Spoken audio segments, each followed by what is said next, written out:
আসসালামু আলাইকুম। রুনার রান্নাঘরে সবাইকে স্বাগতম। আজকে আমরা রান্না করব পোয়া মাছ বা ভোলা মাছ, যে নামে চিনে থাকি। চলেন শুরু করি।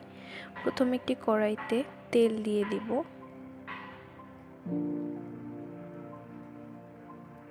তেল গরম হয়ে এলে এতে আমি হলুদ, মরিচের গুঁড়া, লবণ দিয়ে মেখে রাখা পোয়া মাছগুলো দিয়ে ভালো করে ভেজে নেব।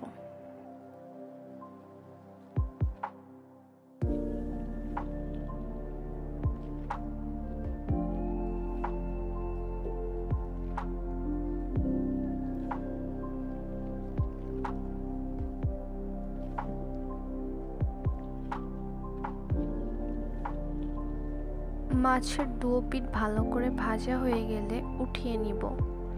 তারপর যে তেল থাকবে তাতে পেঁয়াজ কুচি দিয়ে ভালো করে নেড়েচেড়ে ভেজে নিব। পেঁয়াজ কুচি বাদামি হয়ে গেলে এতে দিয়ে দেব কুচি করে কেটে রাখা টমেটো দিয়ে টমেটো ভালো করে ভেজে নিব পেঁয়াজের সাথে।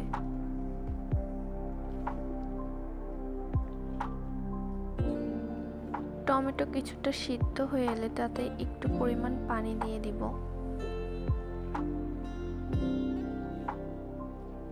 পানি দিয়ে এর ভেতর দিয়ে দিব 1 চামচ রসুন বাটা, 1 চামচ পেঁয়াজ বাটা, 1 চামচ কাঁচামরিচ এবং শুকনো মরিচ বাটা। এরপর সব মশলা ভালো করে নাড়িয়ে চাড়িয়ে মিশিয়ে নিব। এরপর দিয়ে দিব 1 চামচ ধনিয়া গুঁড়ো, 1 চামচ হলুদ গুঁড়ো, 1 চামচ লবণ এবং 1 চামচ জিরা গুঁড়ো দিয়ে সকল মশলা নেড়েচেড়ে ভালোভাবে কষিয়ে নিব।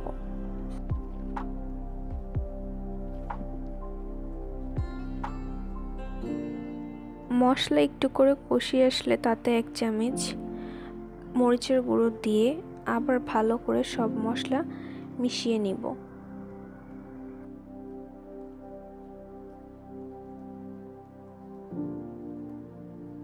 মশলা তেল উঠে আসার আগ পর্যন্ত ভালো করে কষিয়ে নিতে হবে। তারপর এতে 1 মগ পানি দিয়ে দিব।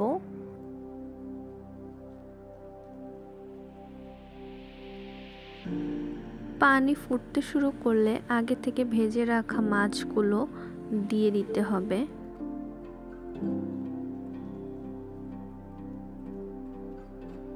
সব মাছ দিয়ে হালকা হাতে নেড়ে নিতে হবে। 5 থেকে 7 মিনিটের জন্য আমরা মাছটি জাল হতে দিব।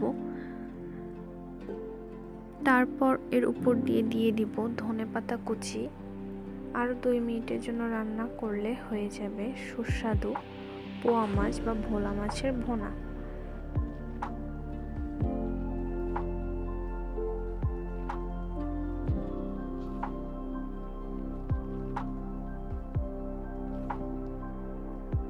এরকম আরও সহজ মজাদার রান্নার রেসিপি পেতে রুনার রান্নাঘরকে সাবস্ক্রাইব, লাইক, কমেন্ট, শেয়ার করে পাশে থাকুন।